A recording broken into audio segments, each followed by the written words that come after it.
On a beautiful autumn day here in New York City, we've got more college basketball action for you as Billy Kennedy's Aggies of Texas A&M take on Steve Lavin's St. John's Red Storm in the third-place game of the 2K Sports Classic benefiting Coaches versus Cancer, coming up from Madison Square Garden next.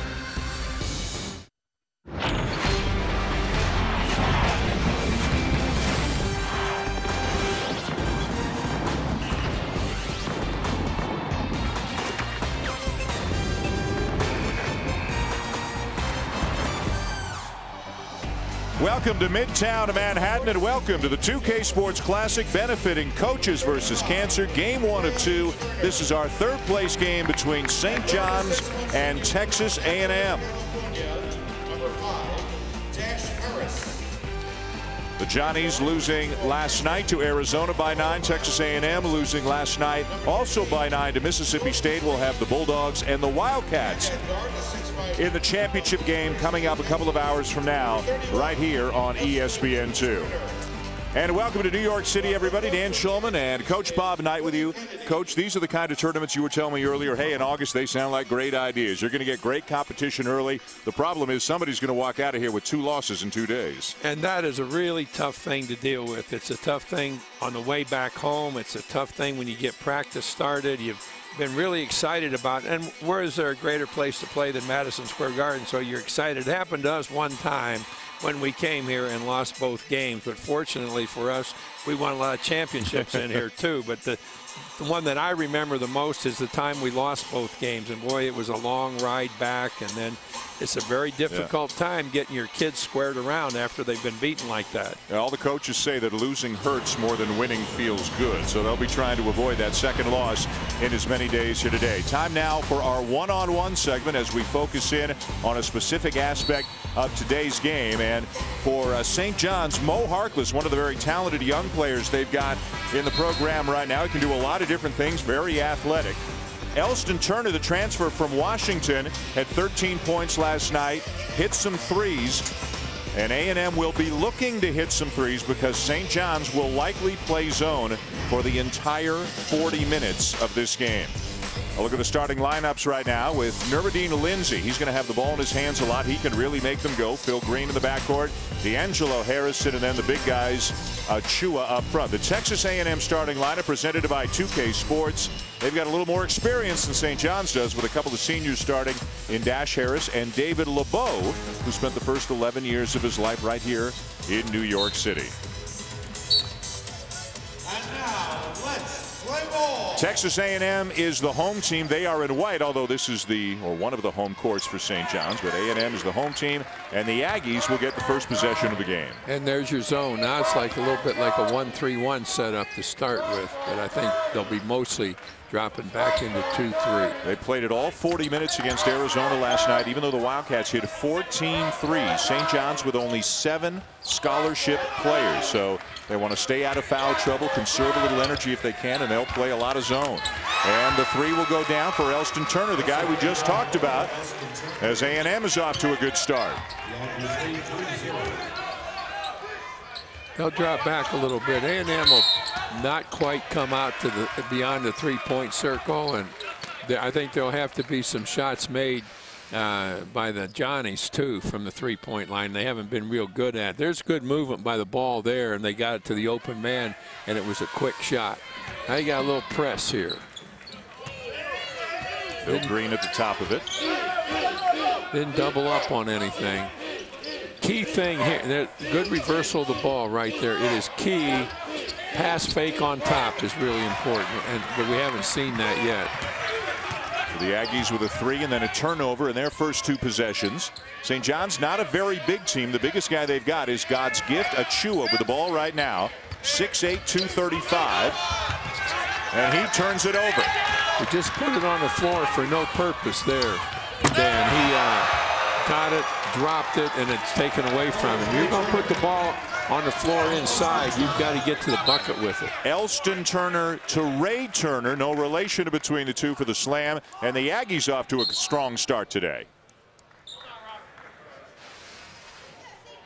All right, we're going to look at the ball being taken away from the Johnnies by A&M, but it was a wasted wasted effort in the post and putting the ball on the floor.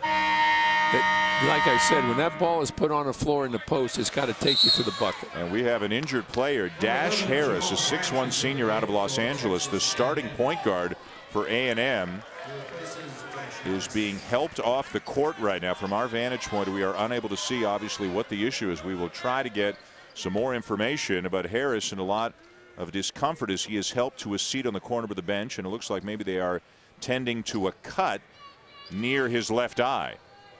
So into the game in his place will be Jamal Branch, a freshman out of Arlington, Texas, and Steve Lavin will make a substitution as well, bringing in Malik Stiff. That area right over the eye and the eyebrow is very susceptible to bleeding when somebody gets whacked there a little bit, because it's right against the skull. That's D'Angelo Harrison with a baseline jumper. Steve Lavin, by the way, took out Nuruddin Lindsay, who committed that last turnover when he just over-penetrated right into traffic, and brought in Stiff, who's the only returning scholarship player from a year ago. Jordan Green knocks down a three, and Steve Lavin takes an early timeout. The Aggies 2 early threes and a 6-point lead less than 2 minutes in. Let's go inside the play. Coach, what is A&M doing well against the zone? Well, they start right here on top. They get the ball reversed, coming to the left side, back to the right side. They occupy the man on top. The defensive man for St. John's, playing that side of the floor, did not get out quick enough. He's going to have to get out a lot quicker than that on the shooter. The guy on the top or the baseline guy? Baseline guy right there. And what you're trying to do, though, Dan, is bring that baseline guy up, and then you can go to the baseline and drive the bucket. St. John's is going to have some trouble with the setup that the Aggies have against their zone.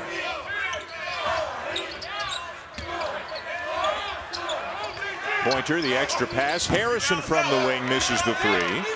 And the rebound comes down to David LeBeau. Still in the zone. Ray Turner inside. Wild shot.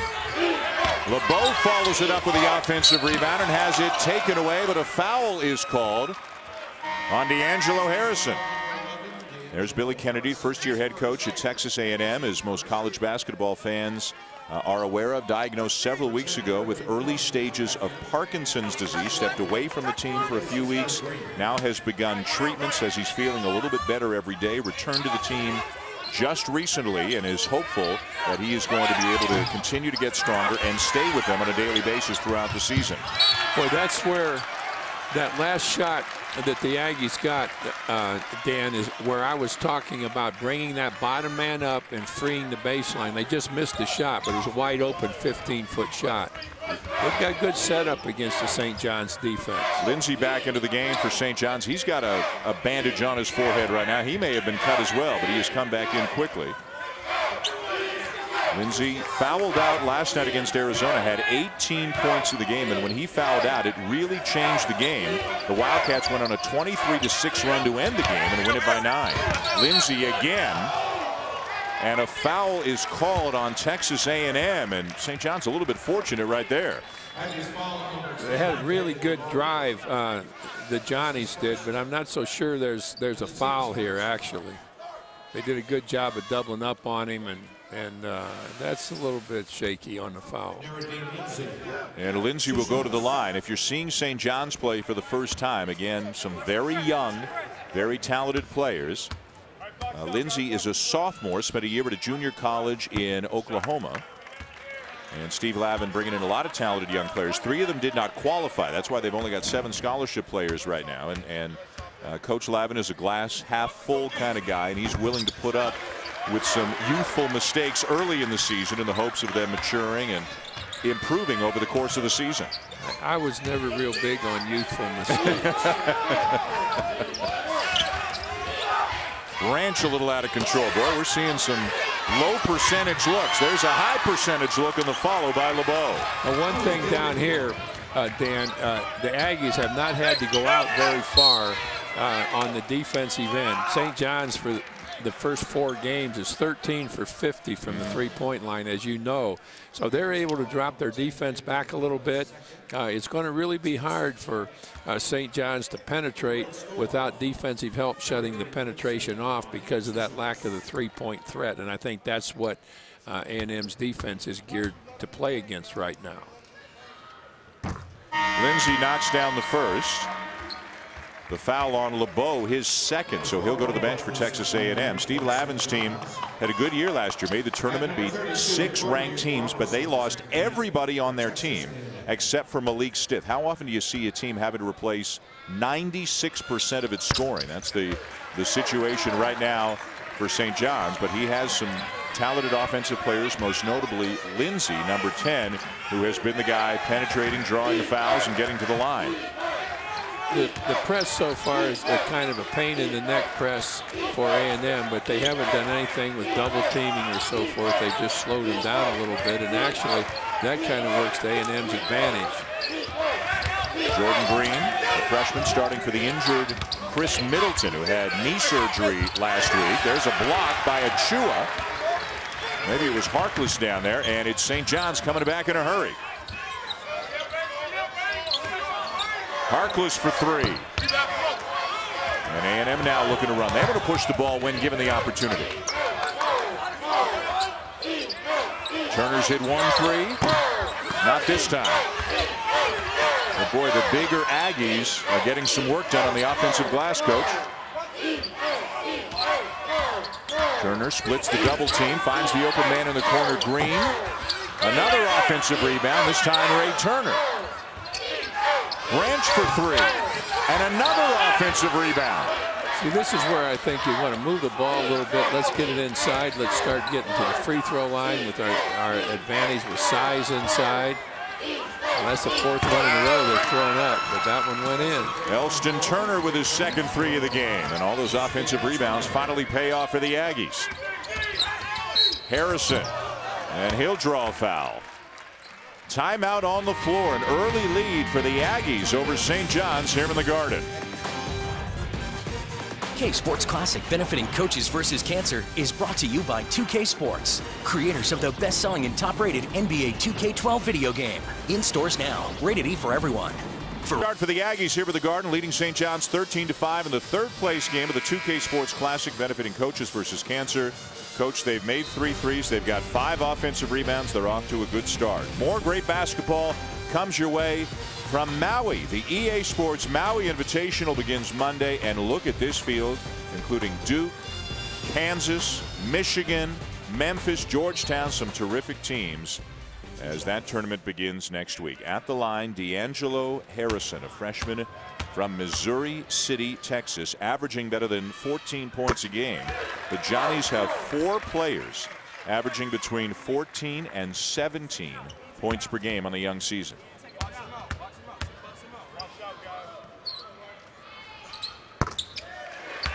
One of the things I think that A&M has to get away from, with a good lead they had, 13-5, now 7, they can't be fouling when the ball is driven to the bucket. Lindsey misses the jam after St. John's came up with the turnover. Courtney Robertson at the other end and called for the offensive foul.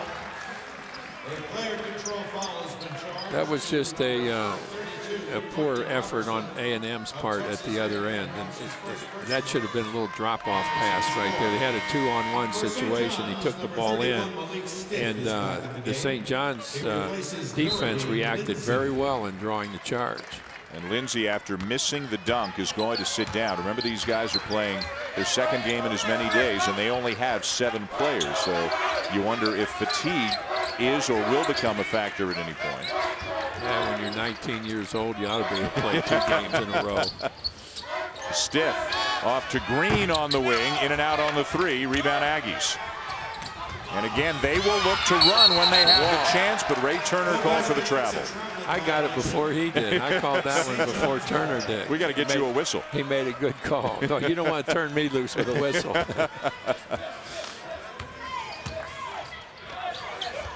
They drop back. A&M's playing this team very, very well. You know, it's important when you see what can the other team do and what can it not do, and then make your defense set up accordingly. Elbow jumper by Harkless, not there, and the rebound to Robertson, who came in when LeBeau picked up his second foul. Watch him try to bring that backline defensive man up. They got him up on this side. See, get the ball reversed. You've got 3 guys right there, and over there 2 are left to guard 3. 3-second call against A&M. A&M's got a little bit careless here in their last 3 possessions. That really good start they'd gotten off to should be a little bit better right now, and it could have been a little bit tighter if St. John's had gotten another bucket.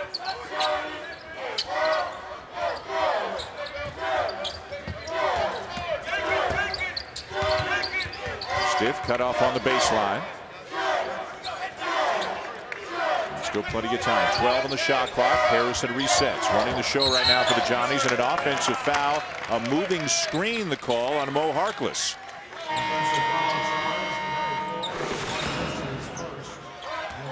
All right, here's what A&M had: a little drive penetration, kicked the ball out, got the shot.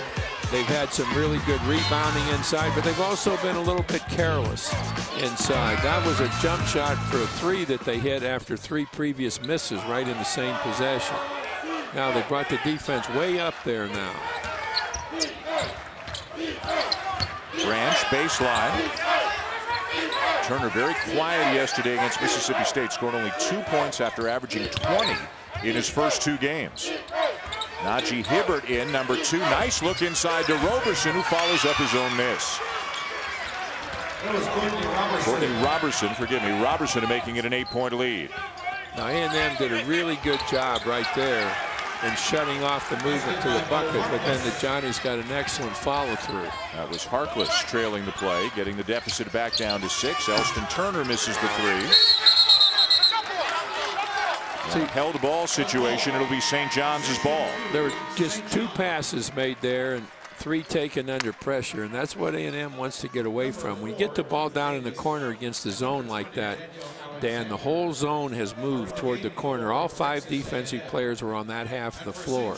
Now with a little bit of dribble and quick pass, you can reverse the ball, and now you've got the defense in a real bind because they have to come all the way out, maybe 15, 18 feet.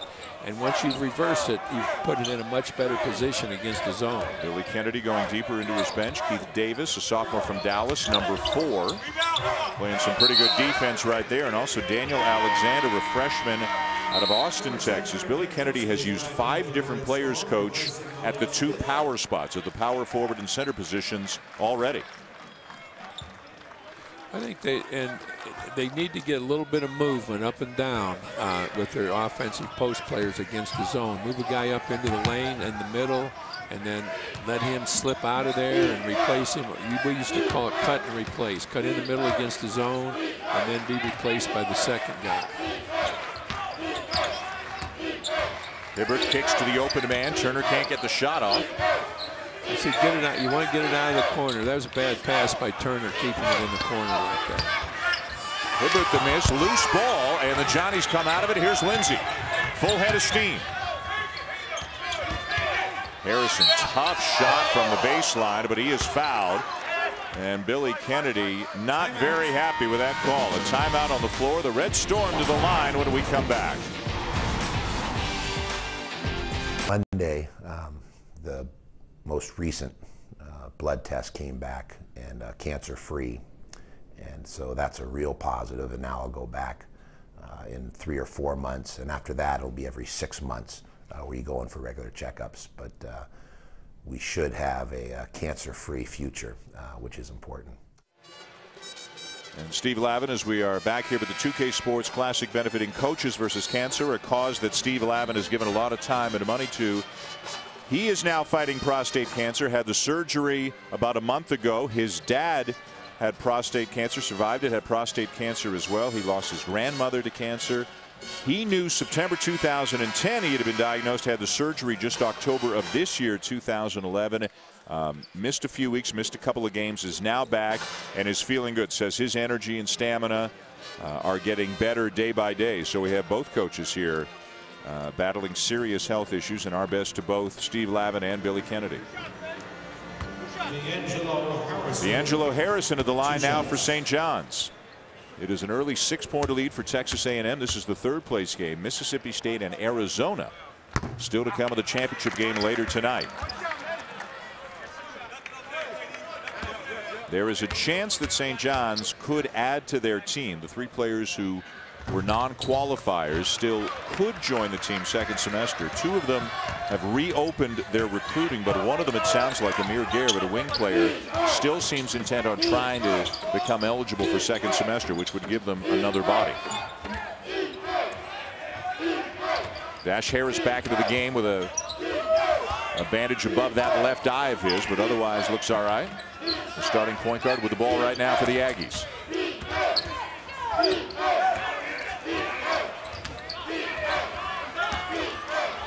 Harris got his man in the air to kick to Branch. Branch penetrates and does not get the shot up on the rim in time. It'll be a shot clock violation on the Aggies. I want to be careful about dribbling too much against the zone. I always wanted players to dribble into the gaps of the zone, bringing 2 people to the ball, and then you're playing 4-on-3 elsewhere. And they had a lot of random dribbling in that last possession that didn't get them anything. There's a foul on Branch.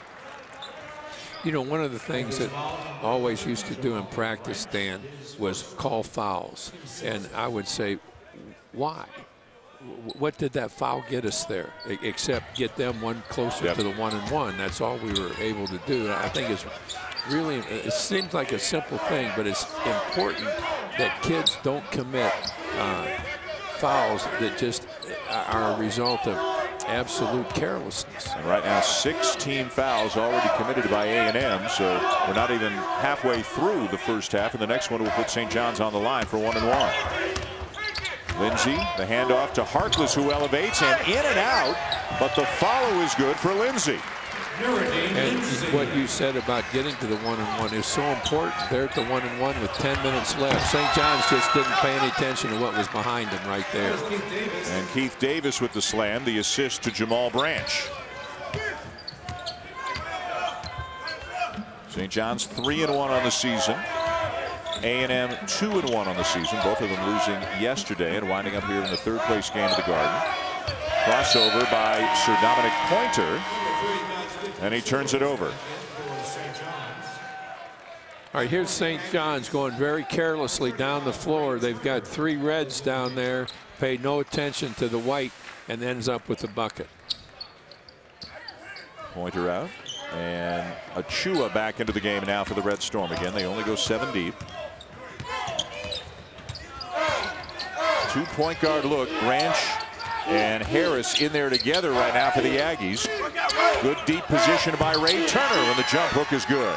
All right, now the last 2 possessions, they've been in almost a total man-to-man setup. Dan, I think that maybe in their vernacular it's a matchup zone, but it's basically a little man-to-man. Hibbert lost it, but tapped it to Branch, who will finish, and the lead continues to grow. Really nice play by Hibbert. He didn't try to do something that wasn't available to him. Made really good reaction to the loose ball there and set up the bucket for them. Davis won't give up the easy layup, so he hammers Achua, who will get a couple of free throws.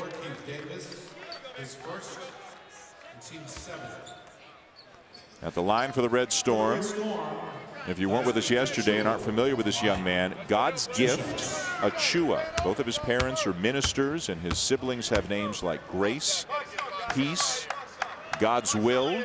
He is originally from Nigeria, spent a couple of years at a junior college in upstate New York, and now has 2 years of eligibility with St. John's.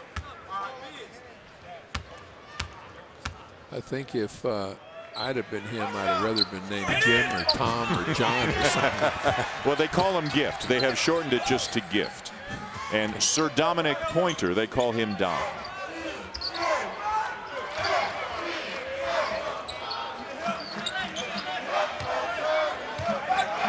St. John's brings their big kids up a little bit, and they may be a little bit better off keeping them in low and trying to use them in the post.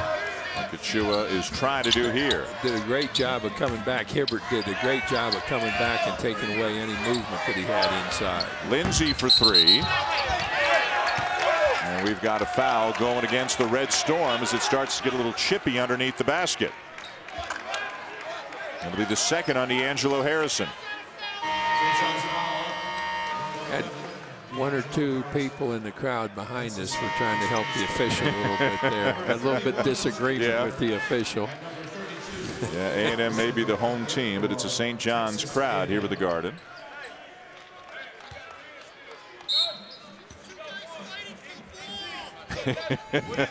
You can hear New Yorkers better than you can hear most people. Have you've noticed that over the years? Sometimes you can hear them, but sometimes you can't understand. All right, now they're still in a man-to-man pickup here. And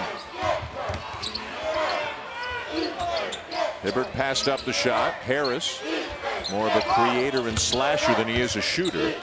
10 to shoot. There's some good move inside. Really good. Turner can't finish. Harris puts it up. Turner taps it off the rim. Saved. And they've still got it with a fresh shot clock. And Harris is fouled. A great effort by Courtney Robertson, flying out of bounds to save the ball. And it will belong to the Aggies when we come back to the Garden after this.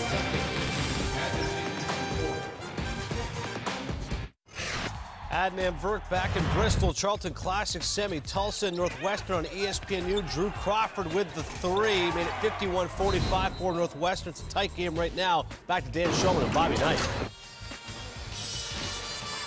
Adnan, thank you. Well, tragedy striking the college basketball world. Oklahoma State, the women's head coach Kurt Budke and an assistant coach Miranda Cerna, both killed in a plane crash last night while on a recruiting mission. Two other people, a pilot and one other passenger, were also killed. The plane crashing in Arkansas. There were no survivors. And a connection between A&M and Oklahoma State. That's Kyle Keller, who was an assistant coach at Oklahoma State. Remember the crash of one of the planes involving the men's basketball program 10 years ago. That 10, that lapel pin that Kyle Keller is wearing, he wears every day in memory of the 10 victims in that plane crash, which was almost 11 years ago now. One of the victims was his cousin, a walk-on at Oklahoma State. So tragedy sadly striking the Oklahoma State program again. Our deepest sympathies to the families of Kurt Budke and Miranda Cerna and the Oklahoma State basketball family as a whole.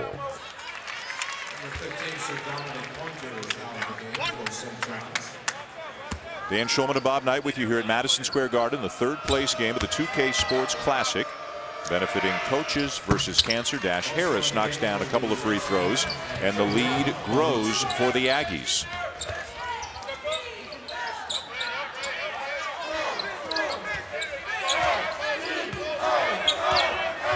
A&M's done a good job, as we said, sitting back there. They're just coming out to the top of the key. They're taking advantage of the fact that St. John's has not been a good three-point shooting team.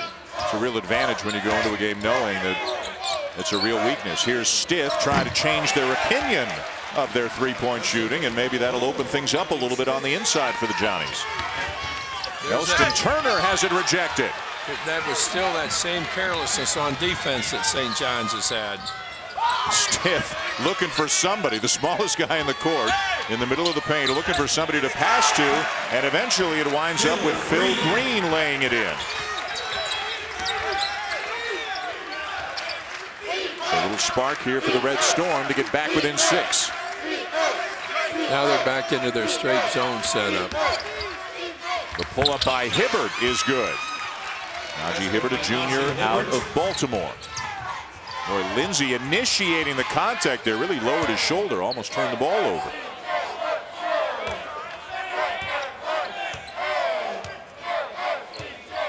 A number of different ball handlers in the game right now for St. John's. Lindsay, Green, and Stith. Harkless muscles it up and in. He's from Queens, coach, and as you know, a lot of New York kids, they left New York City in recent years. They didn't stay here to play at St. John's, but the feeling is that maybe Harkless, being as good as he is, him staying in the city will convince other great New York City players to stay here. Well, there are so many players in New York that there's no question that if they work at St. John's, is going to come up with good kids. Ray Turner working hard, can't finish. Back comes Stith. He's got Lindsay on the wing. The scoop is good. St. John's goal, Miragy Lindsay. And Lindsay makes it a 4-point game. Looks like they've stepped up the intensity a little bit at the defensive end as well. Robertson wide open to Hibbert. Robertson the offensive rebound and a foul.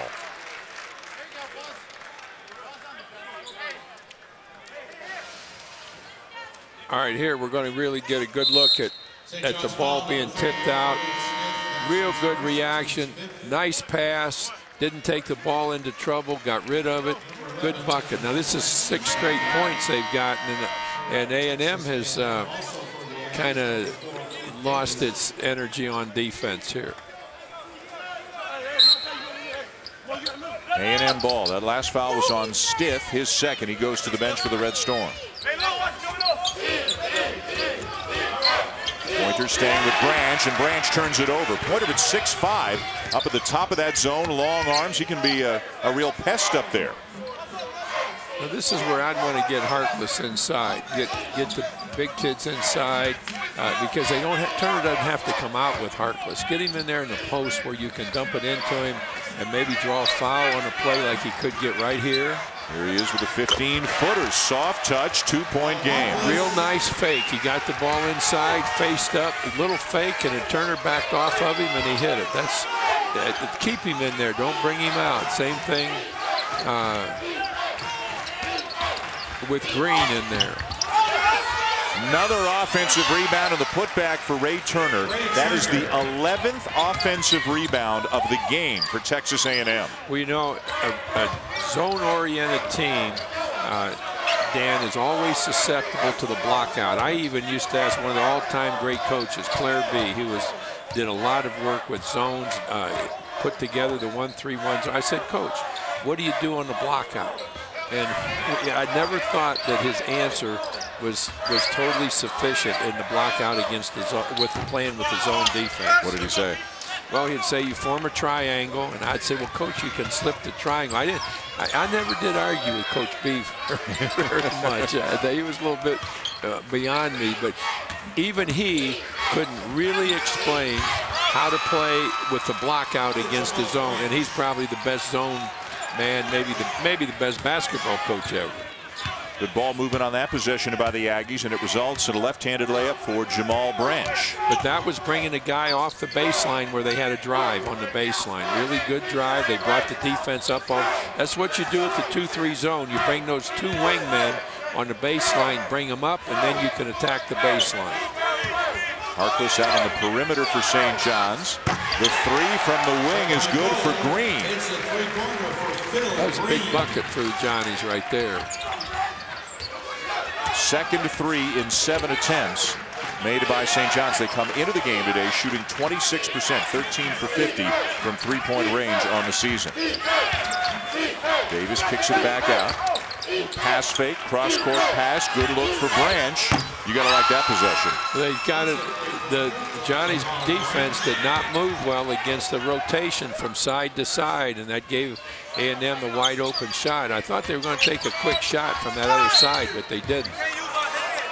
Harkless will draw the foul and will be at the free throw line when we come back. But one of the big stories in the game, Texas A&M dominating the Johnnies on the offensive glass. ESPN's exclusive presentation of college basketball is brought to you by Disney Parks. Don't wait. Let the memories begin. Coming up on our halftime show, we'll have breaking news on Joe Paterno, plus tragedy strikes the world of college athletics, including what happened in Oklahoma State to their head coach and assistant coach. Let's get you back to more of St. John's and Texas A&M. Dan Shulman and Bobby Knight. All right, Adnan, thank you very much.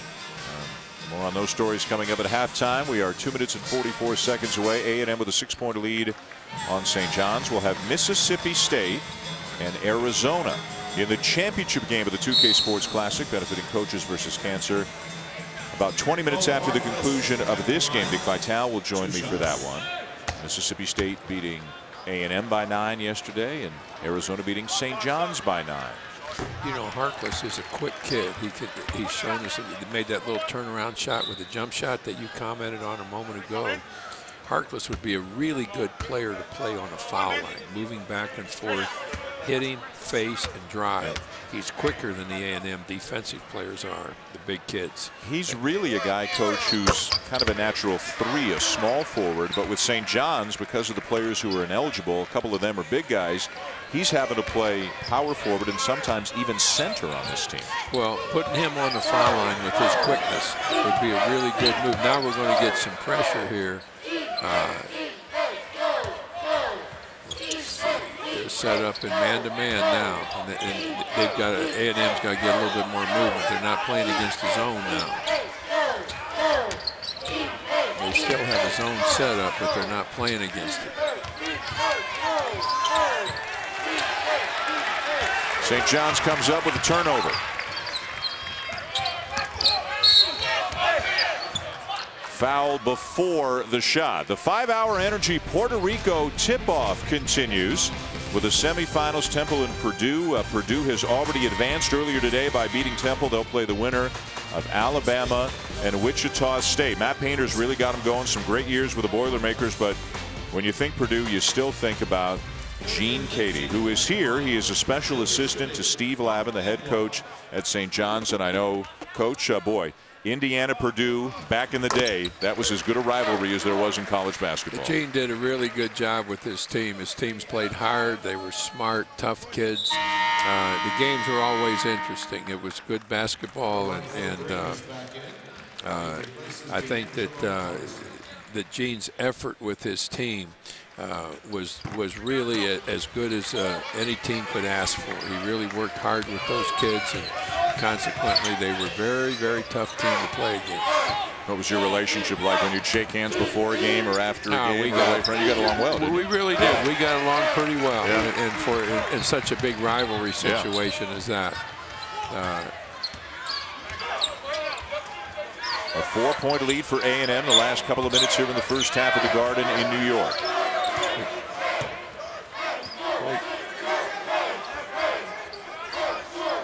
Lindsay relaying the instructions he just got from Steve Lavin.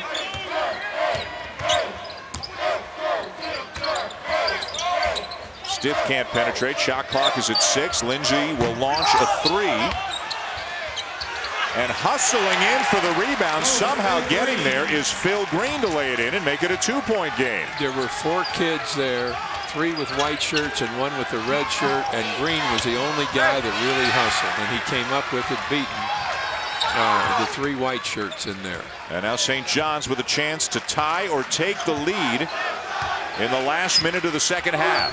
This is amazing, Dan, that they are in a position where they can tie the score with the difference in rebounding and number of shots in this game. That's going to be a okay, they're going to take a timeout. The rebounds are 23-10 right now in favor of the Aggies, and the shot attempts are 32-21 in favor of the Aggies. How is St. John's in this game? Well, they're in this game because in the last 10 minutes, A&M did not play nearly as well at either end as they did in the first 10 minutes. Plus, they've given up some points at the free throw line because the Johnnies have driven the ball much better in this second 10 minutes of the half than the first 10 minutes. Gotten to the line as well. 14 free throw attempts to just 2 for A&M. The drive has done that too. All those free throws basically are a result of their drive to the bucket. The EA Sports Maui Invitational begins on a Monday. Look at this field. Michigan to Memphis, Tennessee, Duke, UCLA against the host school Chaminade, and then Georgetown and Kansas. 4 ranked teams out at Maui. The tournament running from Monday through Wednesday night. It'll be Texas A&M ball. 43 seconds to go in the half. A 2-point lead for the Aggies.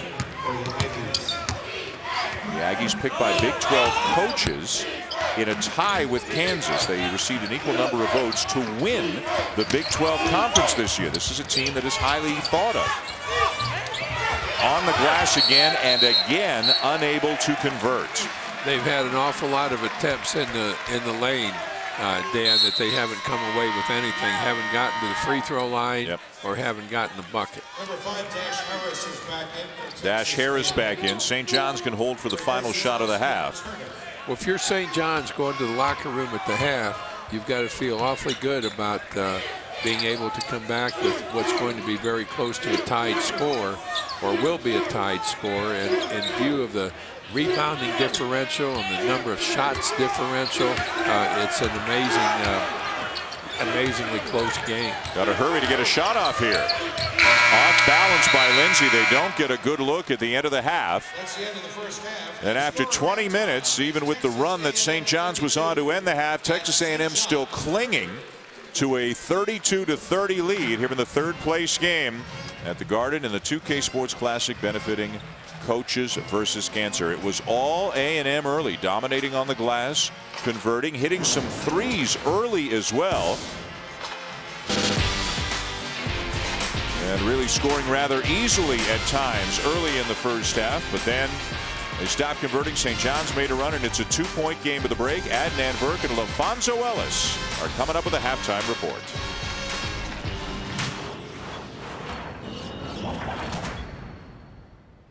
All right, thank you very much, Dan. We'll get to LaFonso and his thoughts on some college basketball action in just a moment or two. We begin with tragedy striking the world of college athletics. Oklahoma State basketball coach, women's basketball team coach Kurt Budke, and assistant coach Miranda Cerna, 2 others were killed in a plane crash in Arkansas late Thursday. The 2 coaches, who had worked together for more than a decade, had been on a recruiting trip.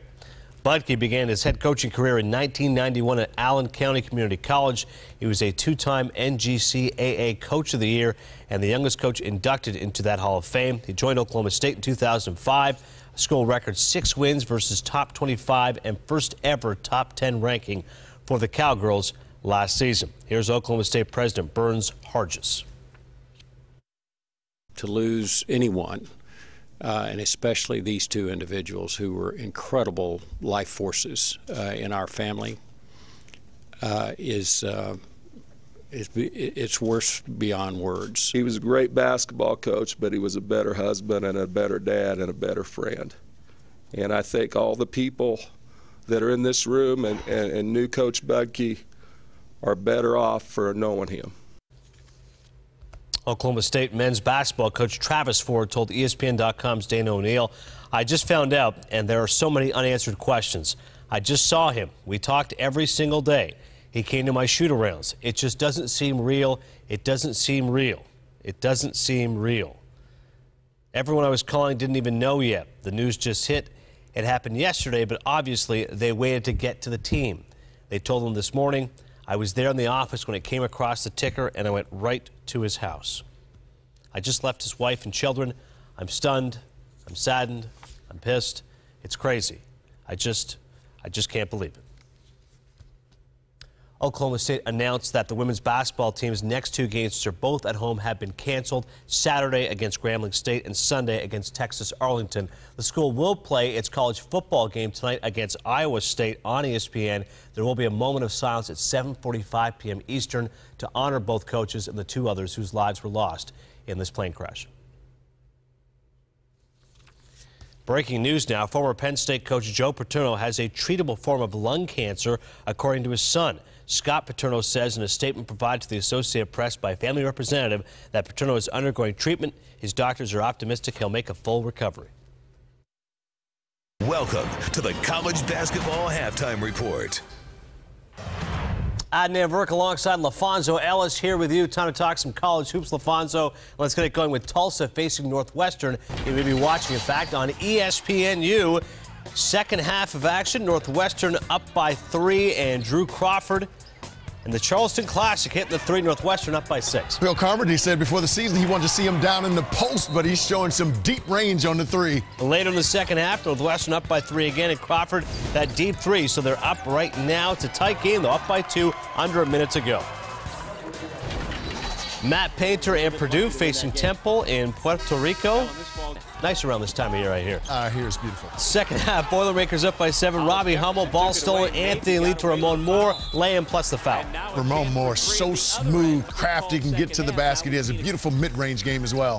4 minutes left. Temple down by 4. TJ DeLeo passing ahead to Moore in transition, and Moore finishing with a smooth lay-in. DeLeo getting it done. DeLeo gives them a tremendous lift off the bench. Lewis Jackson then tough lay-in plus the foul. Jackson 26 points. Purdue wins at 85-77. So Purdue wins to advance to the championship game of the Puerto Rico tip-off. The Boilermakers will face the winner of Alabama and Wichita State. Those two teams play tonight at 9 Eastern on ESPN2. Well, 2 former Syracuse University ball boys telling ESPN's Outside the Lines they were molested by associate head basketball coach Bernie Fine starting in the late 1970s and continuing into the 1990s. Police in the city of Syracuse said they have opened an investigation into the allegations, and in a statement Thursday night, Syracuse said it has placed Fine on administrative leave. One alleged victim, Bobby Davis, told Outside the Lines that Fine molested him beginning in 1984, shortly before Davis entered the 7th grade. The second alleged victim, Mike Lang, now 45, is Davis' stepbrother and was also a ball boy for several years. In a statement released by one of his attorneys Friday, Fine says the allegations are, quote, patently false, and continued by saying, sadly, we live in an allegation-based society and an internet age where in a matter of minutes, one's lifelong reputation can be severely damaged. I am confident that, as in the past, a review of these allegations will be discredited and restore my reputation.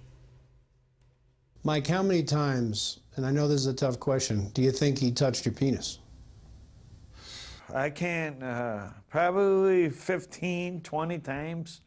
When you tell him that, you know, first he just, when he first did it, he'd move away and you wouldn't say anything because you know, you didn't feel like you were capable of saying anything, you know. He's a god to you, you know, or he can do whatever he wants, but not with me. I didn't feel right about it, and I told him that, Bernie, please don't do that to me. And then, you know, he'd do it again and again, and just made you feel odd. What do you know about what your brother had?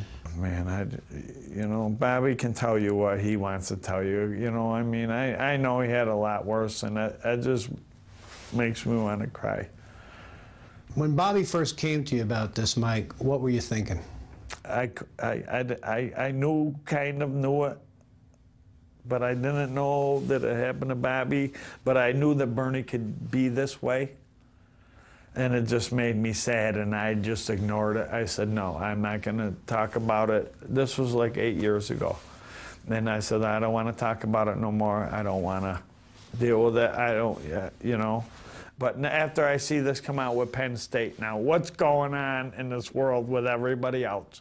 This happened to my brother here in Syracuse. This happened in Penn State. Where else is it going on? It needs to be stopped, and that's why I came here.